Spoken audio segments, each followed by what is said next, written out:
강을 건널 수가 없어. 내 돈이, 내 노잣돈이.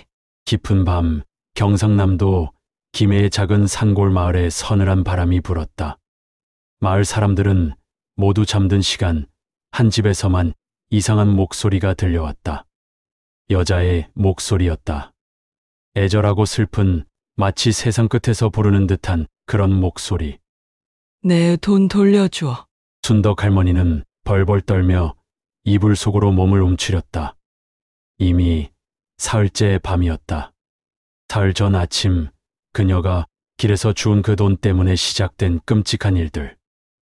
아이고, 내가 뭔 잘못을 했다고. 하지만 순덕은 알고 있었다. 자신이 무엇을 했는지, 왜 이런 일이 벌어지고 있는지. 그 검은 천에 쌓인 돈이 단순한 돈이 아니라는 것을.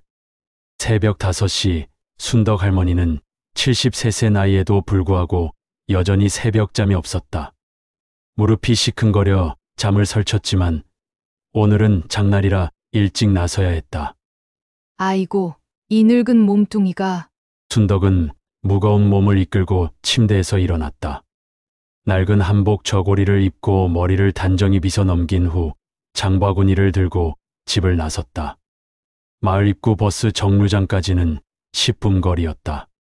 아직 어둠이 짙게 깔린 시골길을 걸으며 순덕은 혼잣말을 중얼거렸다. 쌀도 떨어져 가고 김치도 담가야 하는데 돈이 참 빠듯하네. 버스 정류장 근처에 다다랐을 때 가로등, 불빛 아래 무언가 반짝이는 것이 눈에 띄었다. 순덕은 허리를 구부려 그것을 자세히 들여다보았다. 검은 천으로 정성스럽게 쌓인 작은 봉투였다. 크기는 손바닥만 했지만 천의 결이 고급스러워 보였다. 누가 떨어뜨린 건가? 순덕은 주변을 둘러보았지만 인적은 전혀 없었다.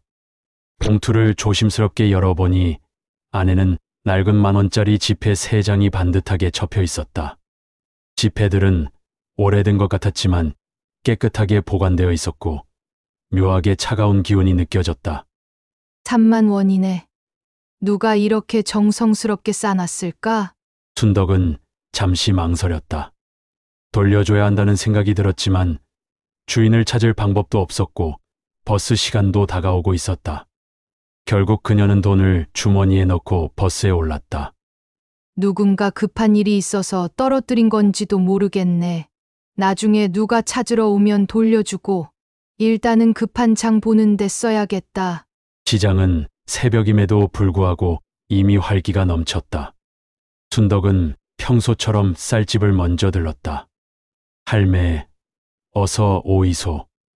응, 쌀 좀 주이소. 10kg면 될 것 같은데. 15만 원입니다. 순덕은 주머니에서 주운 돈을 꺼냈다.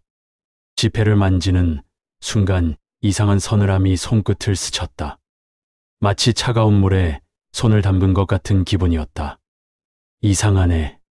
기분 탓인가? 돈을 건네주며 순덕은 고개를 갸웃했다. 쌀집 아주머니는 돈을 받아들더니 잠시 이상한 표정을 지었다. 할매, 이 돈이 좀 이상한데요? 만진 손이 차가워지네. 그래요?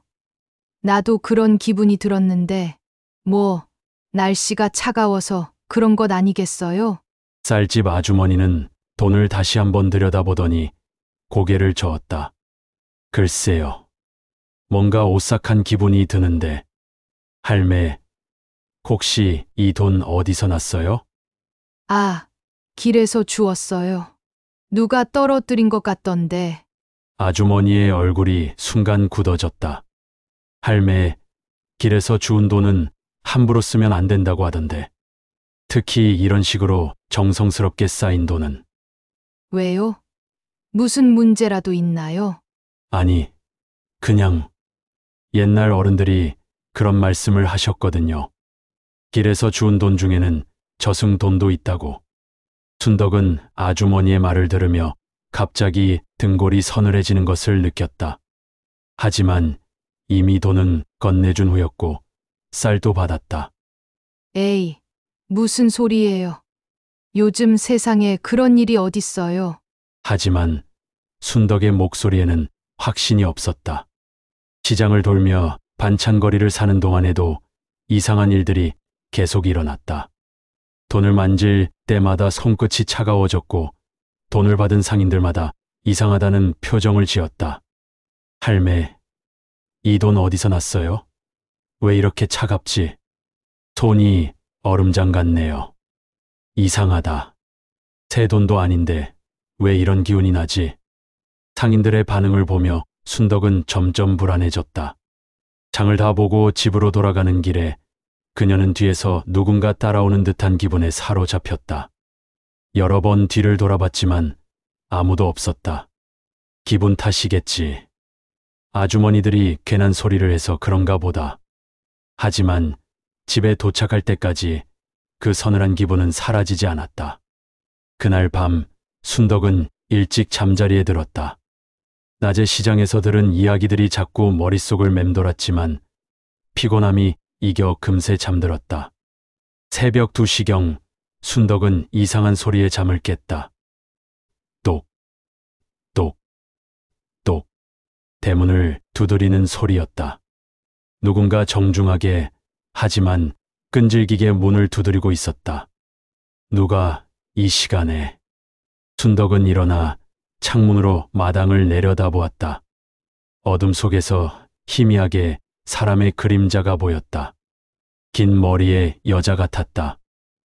똑, 똑, 똑. 소리는 계속되었다. 순덕은 용기를 내어 창문을 열고 소리쳤다. 누구세요? 이 밤중에 왜 그러세요? 그 순간 두드리는 소리가 뚝 그쳤다. 마당의 그림자도 사라졌다. 순덕은 한참을 기다렸지만 더 이상 아무런 소리도 들리지 않았다. 이상하네. 누가 장난을 치나?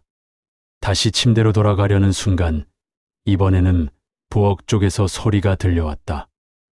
철철, 철철. 물이 흐르는 소리였다. 순덕은 깜짝 놀라 부엌으로 향했다. 수도꼭지를 확인해봤지만 물이 나오지 않았다. 하지만 소리는 계속 들렸다. 철철, 철철. 마치 강물이 흐르는 듯한 소리였다. 그리고 그 사이로 희미하게 여자의 흐느끼는 소리가 섞여 들렸다. 으흠, 으흠. 내 돈, 내 돈. 순덕의 온몸에 소름이 돋았다. 그녀는 서둘러 전등을 켰지만 모든 것이 평상시와 다름없었다. 소리도 전등을 켜는 순간 사라졌다. 꿈인가? 나이 들어서 귀에서 소리가 나나? 하지만 순덕은 그것이 꿈이 아니라는 것을 본능적으로 알고 있었다. 그녀는 밤이 새도록 잠들지 못했다. 아침이 되어 마당에 나가보니 대문 앞에 젖은 발자국이 남아 있었다. 작은 여자 발자국이었다. 하지만 어젯밤에는 비가 내리지 않았다. 순덕은 발자국을 따라가 보았다. 발자국은 대문에서 시작해서 우물가까지 이어졌다가 갑자기 사라졌다. 이게 뭔가? 누가 밤에 우리 집에 와서? 불안한 마음으로 하루를 보낸 순덕. 그날 밤에도 같은 일이 반복되었다. 사흘째 되는 밤, 이상한 현상은 더욱 심해졌다. 순덕이 거실에서 텔레비전을 보고 있는데 맞은편 벽에 걸린 거울에서 이상한 것이 보였다. 거울 속에는 순덕 자신의 모습이 아닌 다른 여자의 얼굴이 비치고 있었다. 창백한 얼굴에 긴 검은 머리, 그리고 절망에 찬 눈빛. 여자는 거울 속에서 순덕을 바라보며 입을 움직이고 있었다.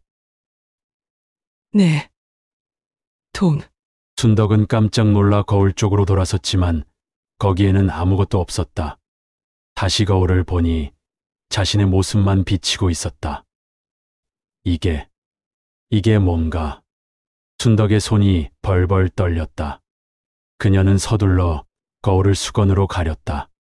그날 밤부터 집 안 곳곳에서 이상한 냄새가 나기 시작했다. 연꽃 냄새와 향나무 냄새가 섞인 마치 장례식장에서 맡을 수 있는 그런 냄새였다. 왜 이런 냄새가? 집에 꽃도 없는데.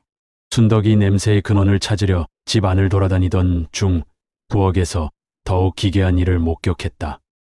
싱크대 위에 놓인 물그릇에서 물이 저절로 출렁이고 있었다. 찰랑, 찰랑. 마치 누군가 물 속에 손을 넣고 젓고 있는 것 같았다.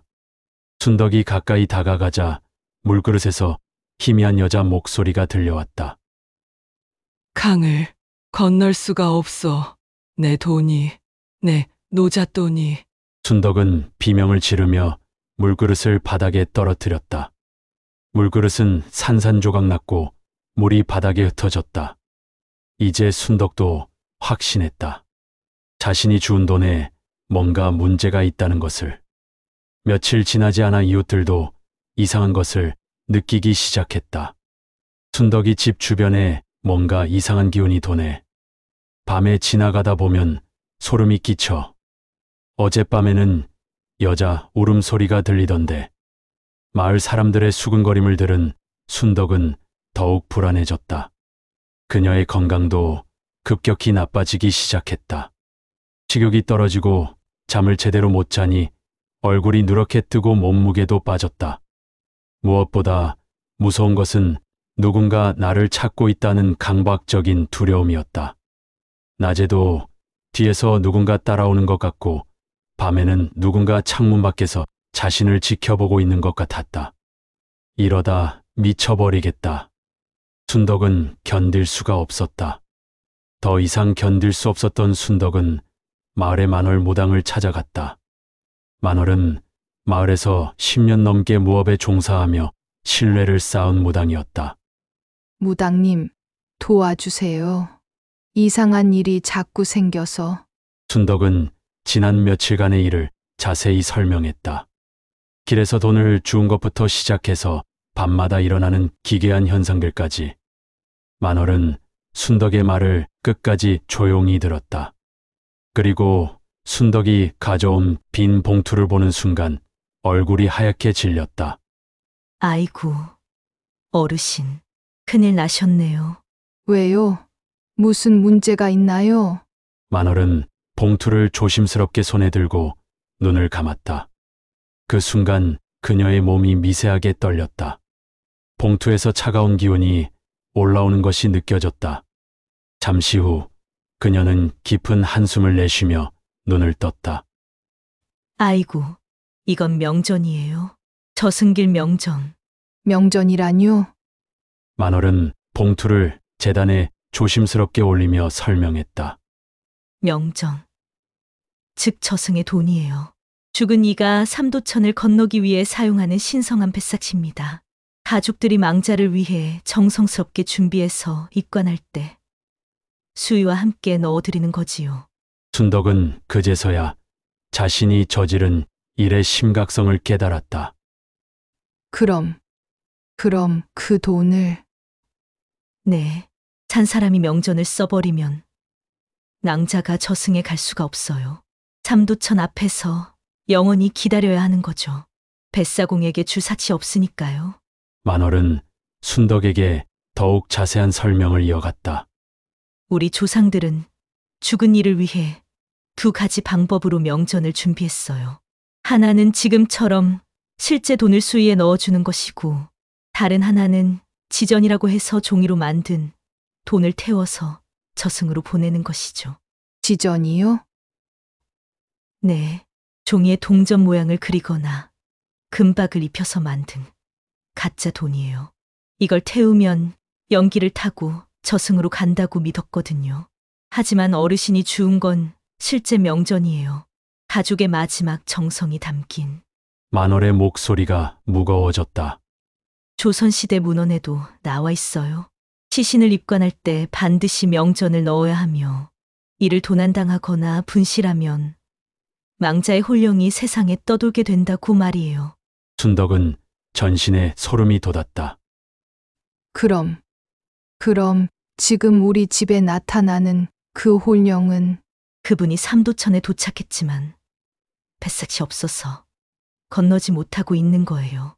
저승사자도 염라대왕도 명전 없이는 받아주지 않아요. 그래서 이승으로 되돌아와 자신의 명전을 찾고 있는 거죠. 만월은 순덕에게 더욱 심각한 옛날 이야기를 들려주었다. 조선 중종 때 실록에도 기록된 일이에요. 서울의 한 부유한 상인이 남의 장례식장에서 시신 곁에 무인 명전을 훔쳤었대요. 처음에는 그 돈으로 큰 장사를 해서 부자가 되었지만 만월은 잠시 말을 멈추고 촛불을 응시했다. 얼마 지나지 않아 그 상인의 집에 이상한 일들이 일어나기 시작했어요. 밤마다 대문 앞에서 내 명전을 돌려다오 하는 울음소리가 들렸고 집 안곳곳에서 저승꽃인 연꽃 냄새가 났대요. 그리고 우물에서는 삼도천 물소리가. 그래서 어떻게 되었나요? 그 상인은 미쳐버렸고 자식들도 하나둘 원인 모를 병에 걸리기 시작했어요. 결국 그 집안은 3대에 걸쳐 망자의 저주를 받아 가문이 멸문했다고 합니다. 명전은 절대 함부로 건드려서는 안 되는 신성한 돈이거든요. 순덕의 얼굴이 하얗게 질렸다. 그럼 나는 어떻게 해야 되나요? 만월은 잠시 생각에 잠겼다가 말했다. 다행히 어르신은 나쁜 마음으로 가져간 게 아니에요. 그리고 지금 진심으로 뉘우치고 계시니 방법이 있기는 해요. 하지만 쉽지는 않을 겁니다. 무엇이든 하겠어요. 제발 도와주세요. 먼저 그 홀령이 누구인지, 언제 돌아가셨는지 정확히 알아야 해요. 그리고 정식으로 영전 봉헌 의식을 해야 합니다. 단순히 돈을 돌려드리는 게 아니라 저승길에 필요한 모든 것들을 제대로 준비해 드려야 해요. 모든 것들이라뇨? 새로운 명전은 물론이고 저승길 음식인 백미와 백수, 그리고 길을 밝혀줄 초와 향, 영혼을 정화할 소금까지 이 모든 것을 갖춰서 제대로 된 천도제를 지내야 해요. 그날 밤 만월과 순덕은 함께 정식 천도제를 벌였다. 순덕의 집 마당에 제대로 된 제단을 차리고 동서남북에 촛불을 켜고 정화의 향을 피웠다. 만월은 전통 무복을 입고 방울과 부채를 들고 서서 신내림 곳의 장단으로 북을 치며 무가를 부르기 시작했다. 저승 가는 길 막힌 명호나 삼도천 앞에서 헤매는 영호나 오늘 밤 이 정성스런 제단에 와서 내 한을 풀고 가거라. 만월의 목소리는 깊고 울림이 있었다. 무속 경문을 외워오며 사방을 향해 절을 올렸다. 동방청제 대성군 앞에 비옵니다. 서방백제 대성군 앞에 비옵니다. 남방적제 대성군 앞에 비옵니다. 북방흑제 대성군 앞에 비옵니다. 시간이 지날수록 주변 기운이 무거워졌다. 촛불이 바람도 없는데 이상하게 흔들리기 시작했고 제단 위의 향 연기가 소용돌이치며 올라갔다. 만월이 신칼을 들고 허공을 가르며 외쳤다. 참신할머니께 비옵니다. 이명훈이 지나갈 길을 밝혀 주시옵소서. 저승사자님께 비옵니다. 이 영혼을 삼도천 너머로 인도하여 주시옵소서. 그때 순덕의 앞에 희미하게 여자의 모습이 나타났다. 이번에는 더욱 선명했다. 50대 초반쯤 되어 보이는 여성이었지만 얼굴에 깊은 절망이 서려 있었다. 당신이 내 명전을 쓴 사람인가요? 목소리는 이번에도 슬프고 애절했지만 전에 비해서는 덜 원망스러웠다. 만월이 나서서 정중히 인사를 올렸다. 명훈님, 이 무당 만월이 정중히 모십니다. 오늘 이 자리는 명훈님을 위한 정식 천도제입니다. 부디 노여움을 거두시고 저희 말씀을 들어주십시오. 천도제라고요? 네, 명훈님이 제대로 된 명전을 받으시고 삼도천을 건너 극락정토로 가실 수 있도록 모든 것을 준비했습니다. 죄송합니다. 정말 몰랐어요. 길에서 주운 줄만 알고. 순덕은 무릎을 꿇고 고개를 숙였다. 나는 미영이라고 해요. 사흘 전에 교통사고로 죽었어요. 미영의 홀령은 자신의 이야기를 들려주었다. 51살의 나이에 갑작스러운 교통사고로 생을 마감하게 된 것. 자식들이 눈물을 흘리며 정성스럽게 준비해준 노잣돈이 장례 과정에서 떨어진 것. 자식들이 마지막으로 준비해준 돈이에요. 그 돈으로 삼도천을 건너 저승에서 편안히 쉬려고 했는데 그걸 잃어버리면 어떻게 강을 건너죠? 미영의 목소리에는 절망과 원망이 섞여 있었다. 제발, 제발 돌려주세요. 이 차가운 이승에 더 이상 머물고 싶지 않아요. 순덕은 미영의 이야기를 들으며 눈물을 흘렸다. 정말 죄송해요. 나도 모르고 한 일이지만 어떻게 해야 할까요? 만월이 나서서 말했다. 미영 씨, 이분은 아기가 있어서 한 일이 아니에요.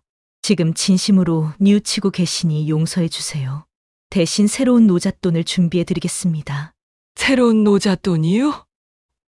네, 이분이 정성스럽게 준비한 새 돈으로 당신이 편안히 저승길을 갈 수 있도록 도와드리겠어요. 미영의 표정이 조금 누그러졌다. 정말, 정말 그렇게 해주실 건가요? 네, 약속드려요. 다음 날 순덕은 만월과 함께 전통 방식대로 새로운 명전을 준비했다. 만월은 순덕을 데리고 한지 가게로 갔다. 명전은 아무 돈으로나 되는 게 아니에요. 새 돈이어야 하고 특히 망자의 마음을 달랠 수 있을 만큼 정성이 들어간 것이어야 해요. 만월은 순덕에게 전통적인 명전 준비 방법을 설명했다. 원래는 금박을 입힌 지전을 만들어서 태워 보내는 게 정식이지만 미영 씨의 경우는 실제 명전을 잃어버린 거라서 실제 돈으로 대체해야 해요. 순덕은 자신이 가진 돈 중에서 가장 깨끗하고 새로운 지폐들을 골랐다. 하지만 미영이 잃어버린 명전과 같은 금액인 3만 원만으로는 부족했다. 그것만으로는 안 돼요, 어르신. 왜요? 명전은 단순히 돈의 개념이 아니에요. 가족의 마지막 정성과 사랑이 담긴 신성한 물건이거든요. 미영 씨의 자식들이 어머니를 위해 얼마나 간절한 마음으로 준비했을지 생각해 보세요. 만월의 말을 듣고 순덕은 깊이 고민했다. 그리고 결국 자신이 모아둔 용돈 전부를 꺼냈다. 30만 원이었다. 그녀에게는 큰 돈이었지만 미영의 고통을 생각하면 아깝지 않았다. 이 돈으로 미영이가 편안히 갈 수 있다면 만월은 그 돈을 받으며 고개를 끄덕였다. 이제 진짜 명전다운 명전이 되었네요. 어르신의 진심이 느껴져요. 하지만 만월은 거기서 멈추지 않았다. 그녀는 순덕에게 전통적인 명전 봉헌 의식에 필요한 다른 물품들을 준비하라고 했다. 백미한돼, 맑은 물, 하얀 천, 정화된 소금, 그리고 미영 씨가 좋아했을 만한 음식도 준비해야 해요. 미영이가 좋아했던 음식이요? 그런 걸 어떻게 알아요? 홀령에게 직접 물어보면 돼요. 천도제 때 말이에요. 그날 밤 본격적인 명전 봉헌 천도제가 시작되었다. 만월은 정식 무복을 차려입고 제단 앞에서 복잡한 의식을 진행했다. 천지신명께 구하오니 오늘 이 자리에 모인 것은 억울하게 명전을 잃은 미영 명운을 위함이옵니다. 만월이 방울을 흔들며 사방신장에게 인사를 올렸다. 그리고 정중하게 미영의 홀령을 불러냈다. 미영아, 미영 명운아, 이 세상 사람들이 너를 위해 정성스럽게 천도제를 준비했으니 이 자리에 와서 내 마음을 이야기해다오. 곧 미영의 홀령이 나타났다. 이번에는 전보다 훨씬 선명하고 평화로운 모습이었다. 할머니, 정말 이렇게까지 해주시는 건가요? 순덕은 제단 앞에 무릎을 꿇고 정중히 절을 올렸다. 미영아, 할머니가 정말 미안했다. 내 명전을 모르고 썼어. 너를 이렇게 고생시켰어. 할머니, 괜찮아요. 이제 이해해요. 만월이 나서서 물었다. 미영아, 내가 생전에 좋아했던 음식이 뭐냐? 저승길에 가져갈 음식을 준비해주고 싶구나. 미영은 잠시 생각하더니 미소를 지었다. 어머니가 만들어주신 호박죽이요. 그리고 팥빙수도 좋아했어요. 순덕은 눈물을 흘리며 고개를 끄덕였다. 그래. 내가 다 준비해 줄게. 호박죽도, 팥빙수도. 만월은 순덕이 정성스럽게 준비한 새 명전을 재단에 올렸다. 30만 원을 고급 한지에 정중하게 싸서 전통 매듭으로 묶은 모습이 정말 신성해 보였다. 미영아, 이제 새로운 명전을 받아라. 할머니가 진심으로 준비해 주신 거야. 이걸로 삼도천을 건너고 저승에서 편안히 지내거라. 미영은 영전을 받으며 깊이 절했다. 할머니, 정말 고마워요. 이제 마음 놓고 갈 수 있어요. 하지만 만월은 의식을 멈추지 않았다. 그녀는 미영의 홀령을 향해 전통적인 천도 경문을 외우기 시작했다. 나무아미타불 관세음보살, 이 명운이 서방 극락정토로 무사히 가기를 빕니다.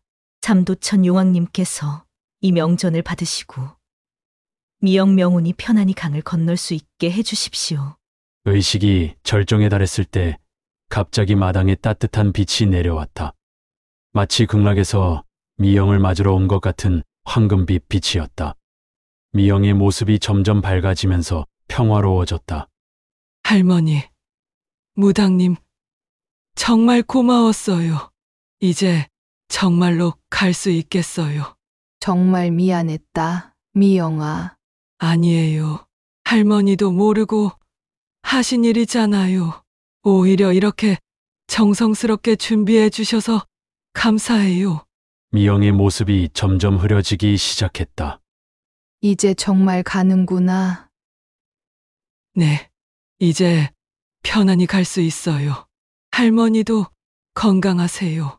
미영의 홀령은 마지막으로 깊이 인사를 한 후 따뜻한 빛에 쌓여 사라졌다.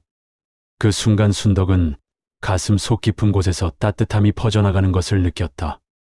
지난 며칠간 느꼈던 서늘함과 두려움이 모두 사라졌다. 굿판이 끝난 후 순덕의 몸은 많이 쇠약해져 있었다. 며칠간의 공포와 스트레스, 그리고 밤새 진행된 의식으로 인해 기력이 많이 떨어진 것이다. 하지만 그녀의 마음은 한결 평안해졌다. 더 이상 이상한 현상은 일어나지 않았고 집 안의 기운도 따뜻하게 돌아왔다. 며칠 후 순덕은 마을 사람들을 모아놓고 자신이 겪은 일을 자세히 이야기했다. 여러분, 길에서 돈을 주우면 함부로 쓰면 안 됩니다. 특히 검은 천이나 한지에 정성스럽게 쌓인 돈은 더더욱 조심해야 해요. 왜 그런가요? 순덕 할매. 그게 명전일 수도 있거든요. 죽은 분이 저승에 가기 위해 준비한 신성한 돈 말이에요. 순덕은 마을 사람들에게 명전과 노잣돈의 차이에 대해서도 설명해 주었다. 우리 조상들은 두 가지 방법으로 죽은 이를 도와주었어요. 하나는 실제 돈을 수에 넣어주는 노잣돈이고 다른 하나는 종이로 만들어 태워서 보내는 지전이지요. 둘 다 명전이라고 부르는데 모두 저승길에 꼭 필요한 거예요. 그럼 할매가 주운 건 어떤 거였나요? 실제 명전이었어요. 미영의 자식들이 어머니를 위해 마지막으로 준비한. 순덕의 목소리가 떨렸다. 순덕은 미영의 이야기를 들려주었다. 갑작스럽게 세상을 떠난 어머니를 위해 자식들이 정성스럽게 준비한 노잣돈의 의미를, 우리 조상들이 왜 노잣돈을 준비했는지, 왜 죽은 이를 위해 그런 예를 갖췄는지 이제야 알겠어요. 마을 사람들은 순덕의 이야기를 들으며 고개를 끄덕였다. 특히 나이 든 어르신들은 깊이 공감했다. 맞아요. 순덕이 말이. 옛날 우리 할머니도 그런 말씀을 하셨어요. 길에서 주운 돈은 함부로 쓰는 게 아니라고. 요즘 젊은 사람들은 그런 걸 미신이라고 하지만 다 이유가 있는 일이었구나. 순덕은 특히 젊은 엄마들에게 당부했다. 아이들한테도 꼭 말해주세요. 길에서 돈을 주워도 함부로 쓰지 말라고. 경찰서나 동사무소에 신고하라고. 네, 순덕 할매. 꼭 그렇게 하겠어요. 그 후로 순덕 할머니는 마을의 이야기꾼이 되었다. 아이들이 놀러 오면 미영의 이야기를 들려주곤 했다. 옛날 옛적에 한 할머니가 길에서 돈을 주었는데 아이들은 순덕의 이야기를 듣고 무서워하면서도 깊이 새겨들었다. 할머니, 그럼 길에서 돈 주우면 어떻게 해야 해요? 일단 주인을 찾아봐야지. 주변에 누가 떨어뜨렸나 물어보고 그래도 주인을 못 찾으면 경찰서에 가져다 줘야 해. 네, 할머니. 그리고 무엇보다 중요한 건 다른 사람의 것을 함부로 가져서는 안 된다는 거야. 그게 비록 길에 떨어진 돈이라도 말이지. 계절이 바뀌고 몇 달이 지났을 때 순덕에게 뜻밖의 방문객이 찾아왔다. 30대 초반의 부부였다. 혹시 순덕 할머니 댁이 맞나요? 네, 그런데 누구세요?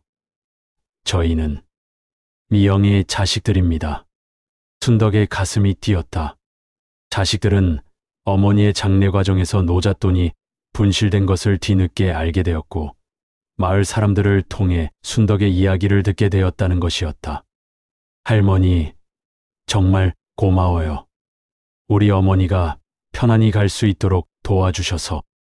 미영의 딸은 순덕의 손을 잡고 눈물을 흘렸다. 아니에요. 제가 몰라서 실수한 건데.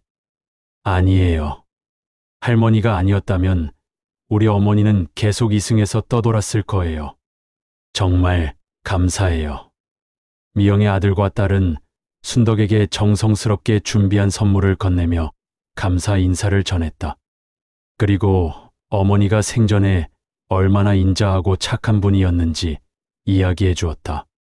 어머니는 어릴 때부터 남을 도와주는 걸 좋아했어요. 할머니 같은 분을 만나서 다행이에요. 그래요? 그럼 어머니도 분명 할머니를 미워하지 않았을 거예요. 순덕은 미영의 자식들을 보내며 마음 한편으로 뭉클함을 느꼈다. 그리고 다시 한번 깊이 깨달았다.